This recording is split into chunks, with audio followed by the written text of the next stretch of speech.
Assalamualaikum warahmatullahi wabarakatuh. Kami dari kumpulan 6 akan membahaskan sebuah topik yang bertajuk penilaian personaliti. Jadi dalam topik ini akan menceritakan kaedah-kaedah pendekatan-pendekatan yang digunakan di dalam penilaian personaliti yang mana untuk mengukur personaliti seseorang individu itu. Penilaian personaliti ini adalah satu kajian untuk kita mengkaji, mengetahui apakah tingkah laku bagi seseorang atau kumpulan itu. Oleh itu, mari kita lihat apakah perbincangan-perbincangan yang ada dalam topik ini melalui kumpulan ini. Kaedah temu bual.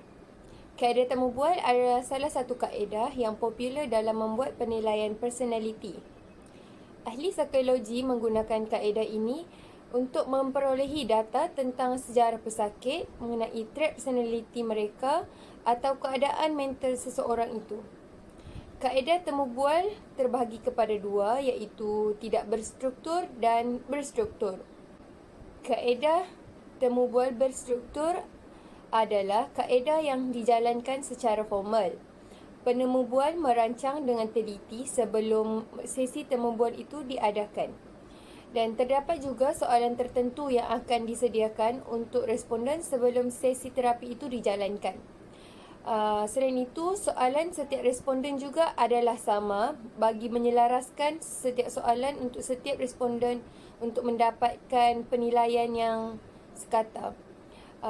Manakala untuk kaedah temu bual tidak berstruktur ini pula, ia lebih bersifat tidak formal. Penemu bual ini akan bertanyakan soalan secara spontan kepada setiap individu. Dan soalan responden juga adalah berbeza-beza untuk setiap responden, setiap orang. Biasa digunakan untuk membina ikatan atau kemesraan agar responden ni rasa lebih selesa dengan kita untuk kita membuat penilaian personaliti terhadap mereka. Seterusnya adalah laporan inventori kepribadian. Inventori personaliti merupakan salah satu alat ukur yang bertujuan untuk mengukur atau mengenal pasti trait atau ciri personaliti tertentu.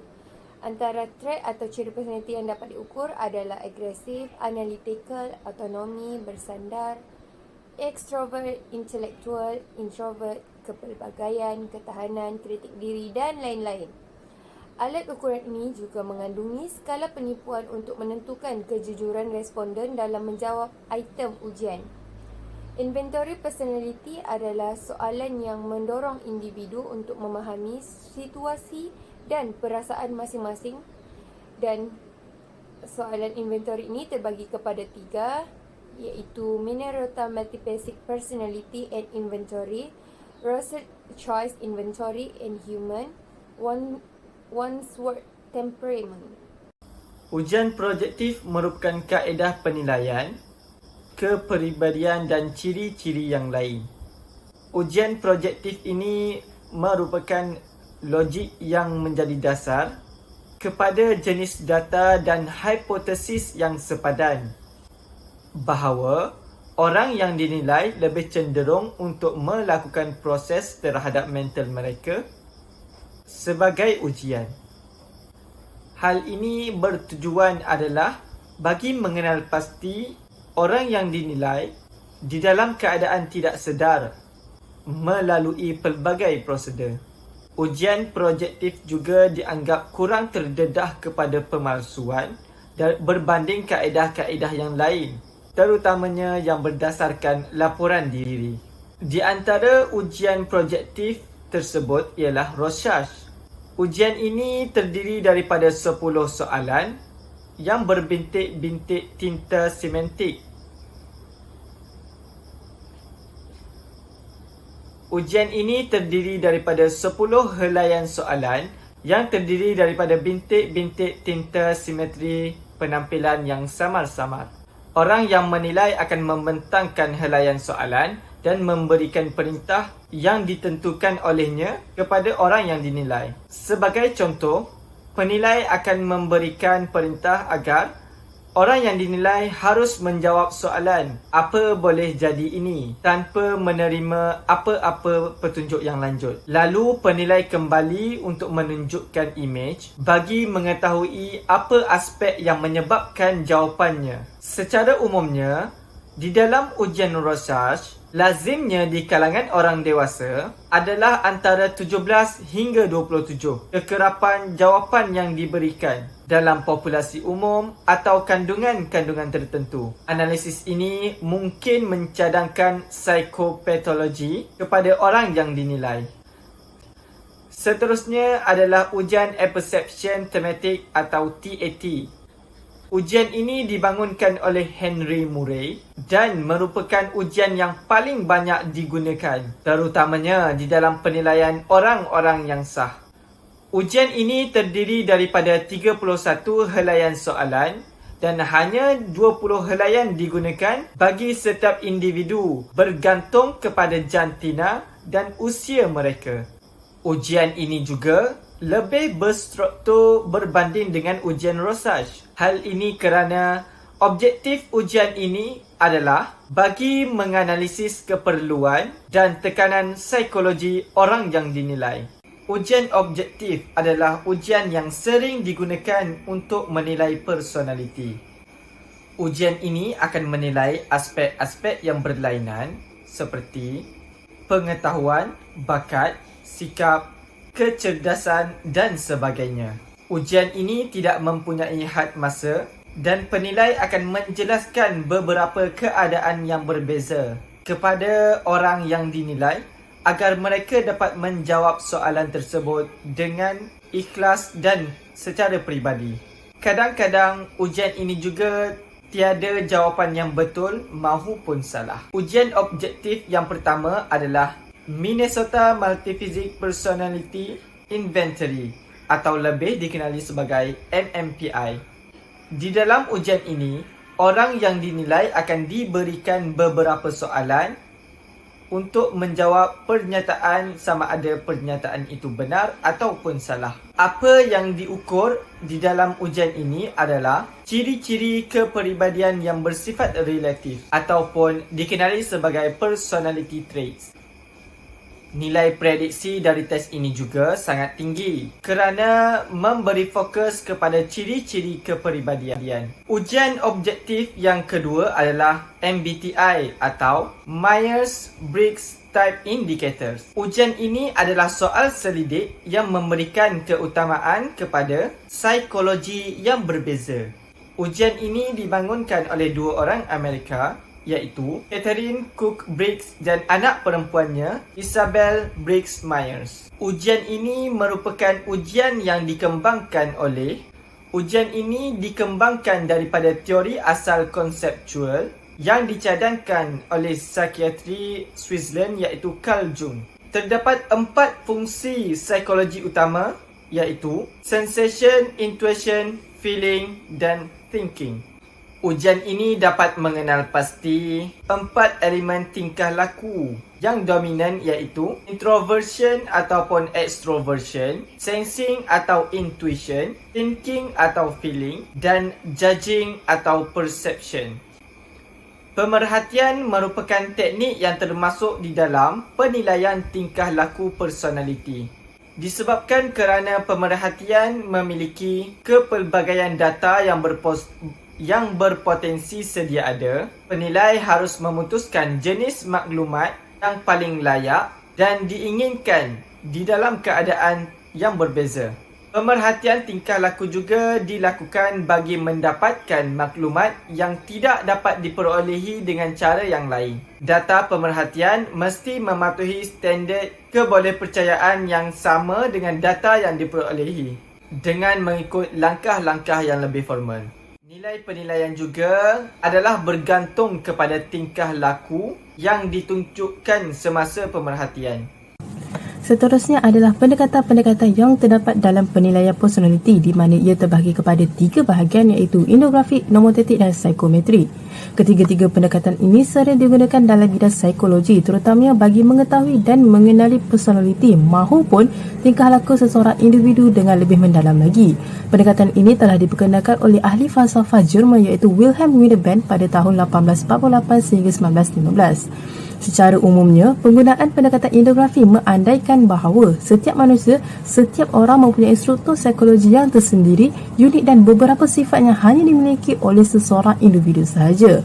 Ia juga bertujuan untuk mencari prinsip tingkah laku yang khusus iaitu hanya memfokuskan kepada diri sendiri. Jadi, amat mustahil untuk membandingkan personaliti seseorang individu dengan individu yang lain.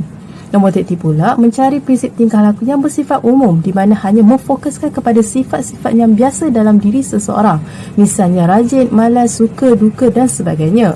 Jadi, disebabkan itu, pendekatan ini menekankan perbandingan antara seseorang individu dengan sekumpulan individu yang lain. Pendekatan ketiga pula adalah kerap didengari iaitu pendekatan psikometri yang mengukur dimensi minda dan jiwa seperti personaliti, kemahiran dan tingkah laku seseorang. Ia amat membantu dalam menentukan sama ada individu itu memenuhi keperluan-keperluan tertentu dalam hidupnya ataupun tidak. Ia berdasarkan kepada piramid keperluan Maslow.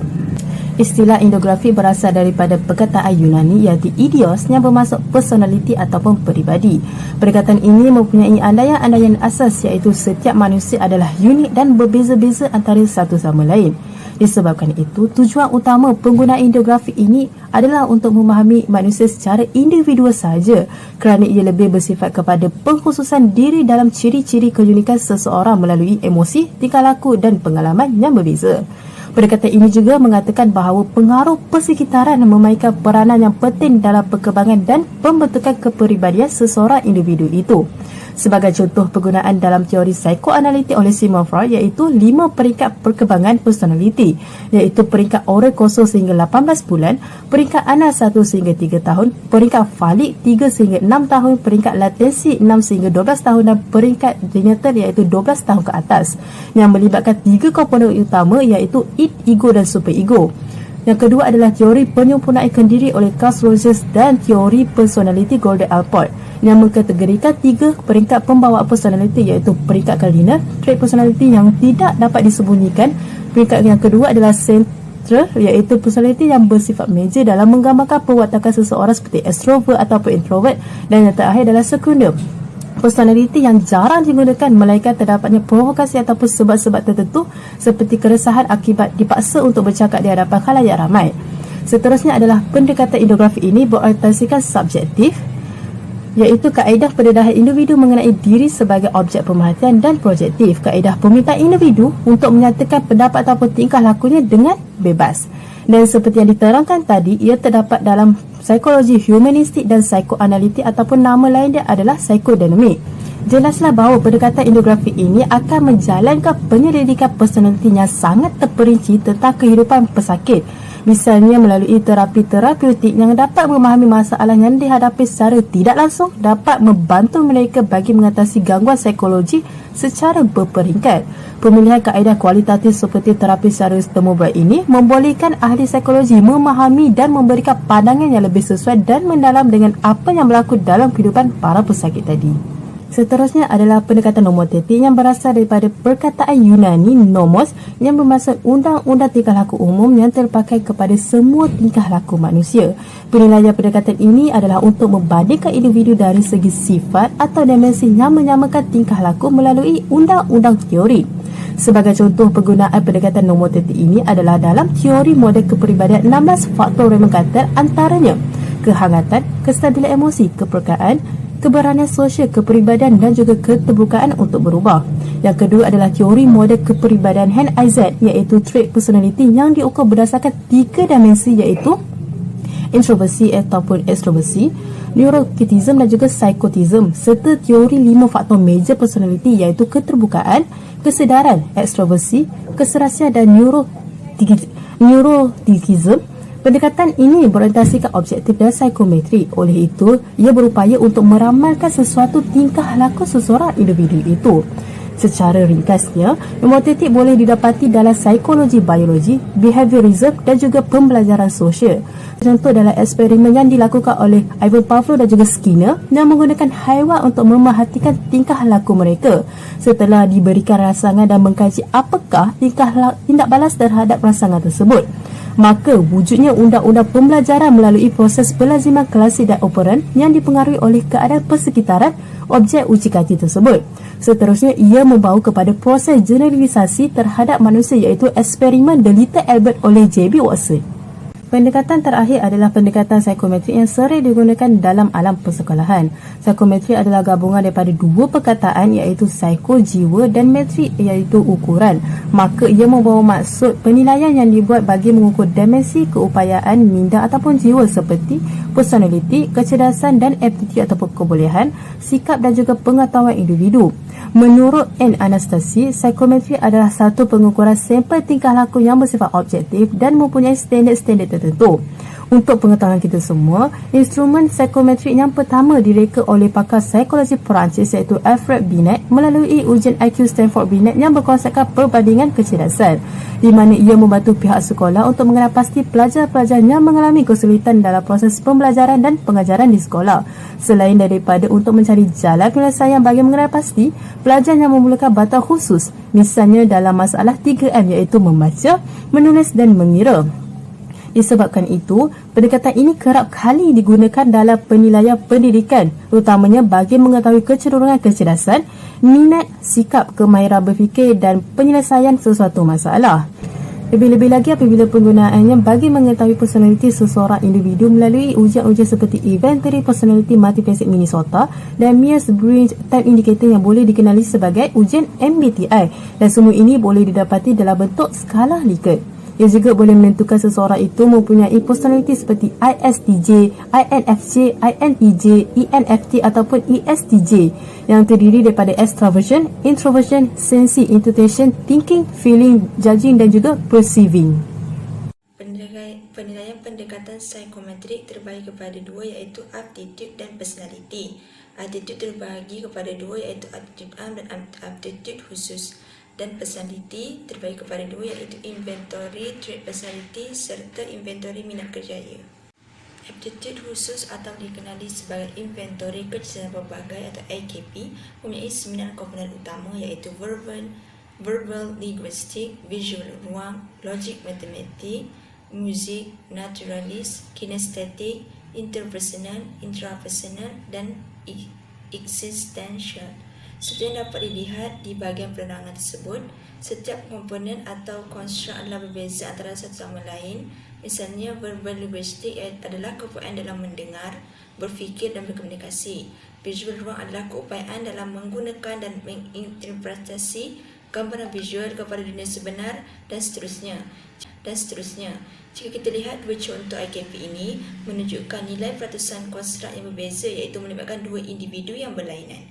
Perbezaannya contohnya dalam VLI itu 80% menunjukkan individu ini memiliki keupayaan yang lebih tinggi untuk menginterpretasikan gambaran visual daripada 70% yang lain. Selain itu, ITE 50% rendah daripada 90% ini menunjukkan bahawa individu yang mendapat 90% adalah seorang yang extrovert dan mudah untuk bekerjasama secara berkumpulan kerana memiliki keupayaan tinggi dalam berkomunikasi, berinteraksi dan bekerjasama dengan orang lain. Nilai AKS 30% yang lebih rendah daripada 90% menunjukkan bahawa individu ini kurang keupayaan dalam membincangkan hal-hal kewujudan seperti mencari makna hidup. Jelasnya, kita dapat lihat bahawa individu yang menaikkan nilai interpersonal dan essential adalah individu yang extrovert dan suka mencari perhatian orang lain dan kurang peka terhadap perseteran. Disebabkan itu, individu ini akan mengatakan sesuatu tanpa berfikir terlebih dahulu berbanding dengan individu introvert. Seterusnya, psychometric personality iaitu inventory trait personality ataupun ITP yang mempunyai 14 konstruk penting iaitu autonomi, kreatif, agresif, extrovert, pencapaian pelbagai, intelektual, struktur, resilient, menolong, analytical, kritik diri, wawasan dan ketulusan. Seperti dapat dilihat, setiap konstruk mempunyai penerangan yang berbeza, seperti autonomi adalah individu yang lebih suka akan kebebasan, tiada paksaan dan berkuasa dalam mengawal tingkah lakunya sendiri. Kreatif adalah individu yang berkebolehan dalam mengembangkan idea mereka dan mencipta sesuatu. Agresif adalah individu yang terlalu kritikal terhadap individu lain, bersikap tegas, berani dan tidak suka dimanipulasikan. Extrovert pula adalah individu yang suka bersosial, berinteraksi dan bersama dengan orang ramai kerana mudah didekati. Pencapaian pula adalah individu yang sentiasa bermotivasi dan menyukai persaingan untuk mendapatkan sesuatu. Kebagaian pula adalah individu yang dapat menghayati pelbagai keadaan bagi mendapatkan pengalaman baru ke arah perubahan yang berterusan. Dan intelektual adalah individu yang berminat dengan aktiviti yang berbentuk cabaran dari segi intelektual, berilmiah dan bersifat kognitif. Struktur pula adalah individu yang suka perkara yang berstruktur, kekemasan dan terperinci, berkepastian dan bersifat tetap dengan keputusan yang diambil. Seterusnya, resilient adalah individu yang tidak kenal putus asa dan sentiasa bermotivasi untuk menghabiskan suatu tindakan yang dilakukannya. Menolong adalah individu yang bersifat simpati dan empati, sentiasa menunjukkan kasih sayang dengan memberikan bantuan kepada individu yang berada dalam kesusahan. Analytical adalah individu yang sensitif terhadap persekitaran, sentiasa memerhati dan menganalisis satu perkara sebelum membuat sesuatu keputusan. Suka mempunyai sesuatu adalah dibuktikan. Kritik diri adalah individu yang beranggapan individu lain adalah lebih baik daripada dirinya. Wawasan adalah individu yang boleh menjangkau dan membayangkan masa hadapan dengan jelas dengan pandangannya yang terperinci. Dan bersifat efektif dalam pekerjaan akhir sekali adalah ketulusan, iaitu individu yang ikhlas dalam melakukan satu perkara. Psychometric Personality Inventory minat kerjaya IMK pula dapat membantu individu untuk memilih kerja yang sesuai dengan personalitinya. Terdapat setengah individu tidak dapat membuat pilihan yang manakah kerja yang sesuai untuk dirinya, terutamanya apabila tidak mempunyai minat yang jelas atau tidak mempunyai minat satu kerjaya. Jadi melalui ujian psikometri ini dapat membantu golongan muda, terutamanya golongan pelajar untuk mendalami sifat semula jadi yang ada dalam diri yang bersesuaian dengan personaliti atau karakter mereka, selain daripada untuk mendapatkan deskripsi yang lebih tepat mengenai diri. Sebagai contoh, golongan yang mempunyai personaliti artistik tidak semestinya akan menjadi penyanyi kelak, tetapi boleh jadi dia akan menjadi bidang dalam penulisan atau profession. Sebagai dalam slide ini, terdapat 6 konstruk penting iaitu realistik, personaliti pekerjaan yang mempunyai kemahiran praktikal dan mekanikal, berkemahiran dalam menggunakan peralatan-peralatan dan mesin-mesin, investigatif iaitu persekitaran pekerjaan saintifik yang memerlukan kemahiran menyelidik, analytical dan intelektual. Artistik iaitu daya intuisi yang tinggi, ekspresif, kreatif dan inovatif, bekerja dalam situasi yang tidak berstruktur. Sosial pula persekitaran pekerjaan yang mempunyai kerjasama, interaksi, kolaborasi, melatih dan membuat kebajikan kepada orang lain, memberikan khidmat dan menyelesaikan masalah sosial. Enterprising adalah persekitaran pekerjaan yang melibatkan pentadbiran dan pengurusan, memimpin, mengarah dan menguruskan individu lain bagi mencapai objektif sesuatu organisasi. Dan konvensional iaitu bekerja dalam sesuatu yang lebih berstruktur, teliti dan sesuai mengikut peraturan dan arahan. Secara jelasnya, setelah seorang pelajar atau individu itu menjawab soalan-soalan di dalam ujian psikometrik dan mendapat keputusan di bahagian kod seperti 1. Mendapat kod CEA, manakala contoh 2 mendapat kod KSE. Ini dapat diringkaskan bahawa setiap individu mempunyai kecenderungan minat yang berbeza-beza. Misalnya contoh 1, menunjukkan individu lebih cenderung ke arah kerjaya yang melibatkan keadaan sosial, iaitu bekerjasama dengan orang ramai, dan cadangan pekerjaan adalah guru, kaunselor, pegawai, pengguna awan dan sebagainya. Kemudian diikuti enterprising dan artistik. Manakala individu dalam contoh 2 adalah lebih cenderung kepada struktur kerjaya yang melibatkan spesifikasi atau ketelitian seperti kerani, accountant, juru audit dan sebagainya. Kerana mendapat nilai K yang tinggi atau 18 diikuti oleh S social 17 dan E enterprising 12. Kita dapat lihat bahawa setiap cadangan yang diberikan akan diikuti dengan analisis mengapakah ia mencadangkan pilihan-pilihan kerjaya yang tertera seperti dalam dua contoh tersebut. Mulanya, penggunaan pendekatan nomotetik berbeza dengan pendekatan indografik di mana nomotetik tidak membenarkan untuk membuat ramalan pembentukan personaliti individu tetapi indografik adalah sebaliknya iaitu membenarkannya. Dalam pada itu, dua pakar psikologi iaitu Milken dan Davis telah mencadangkan penelitian personaliti harus menggunakan pendekatan nomotetik sebagai langkah pertama kemudian menggunakan pendekatan indografik bagi mengetahui ciri-ciri personaliti seseorang individu dengan lebih mendalam. Hari ini bagi mendapatkan plan personaliti yang lebih tepat sebagaimana dapat membezakan ciri-ciri personaliti seseorang individu dengan individu yang lain. Berupaya juga untuk mengenali penyakit psikologi dan memberikan rawatan bertepatan berdasarkan penilaian personaliti misalnya keburukan, bipolar dan ADHD. Gabungan kedua-dua pendekatan ini boleh didapati dalam penggunaan di dalam teori kognitif dan psikodinamik. Sekarang kita akan bincangkan tentang jenis personality, di mana jenis personality ini terdapat 4 jenis, iaitu jenis yang pertama ialah jenis rasional atau didaktif, di mana rasional dan didaktif ini dibina dari unsur-unsur secara teorinya berkaitan dengan pemboleh ubah yang bertujuan untuk diukur.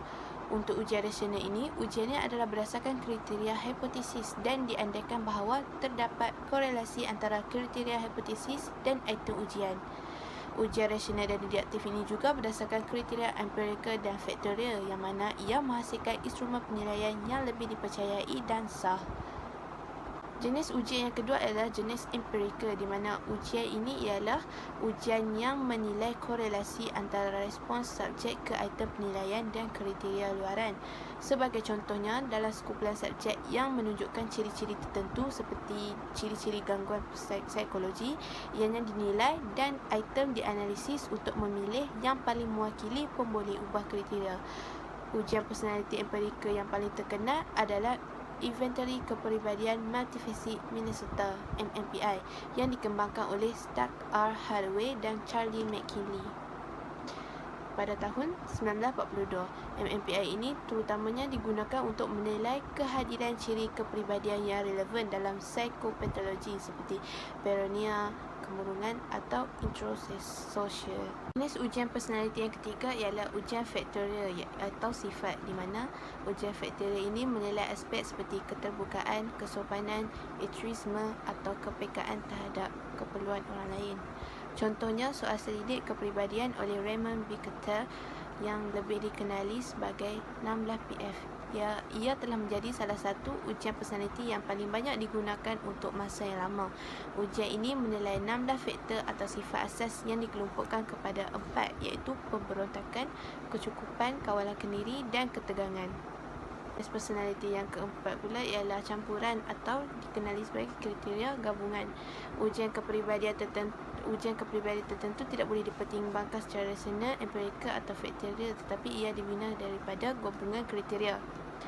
Contohnya, salah satu ujian yang menunjukkan contoh metodologi ini ialah Theodore Millon Multi-Age Clinical Inventory (MCMI), di mana MCMI ini dibina dengan menggunakan ketiga-tiga kriteria, iaitu penulis ini berasaskan teorinya tersendiri untuk memilih sebahagian besar item, iaitu jenis rasional, kemudian memilih sebahagian kecil daripada mereka dengan membandingkan dengan kriteria luar, iaitu jenis empirikal, dan akhirnya mengenal pasti korelasi antara elemen, iaitu jenis faktorial.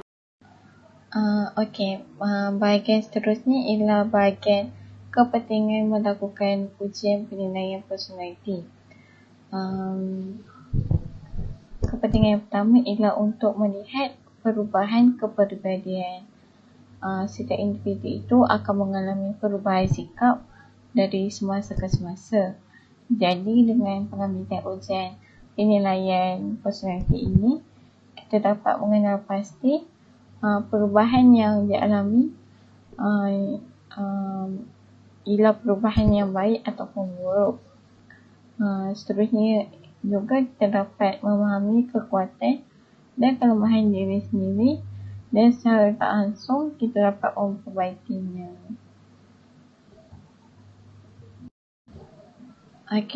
Kepentingan yang seterusnya ialah menilai keberkesanan rawatan.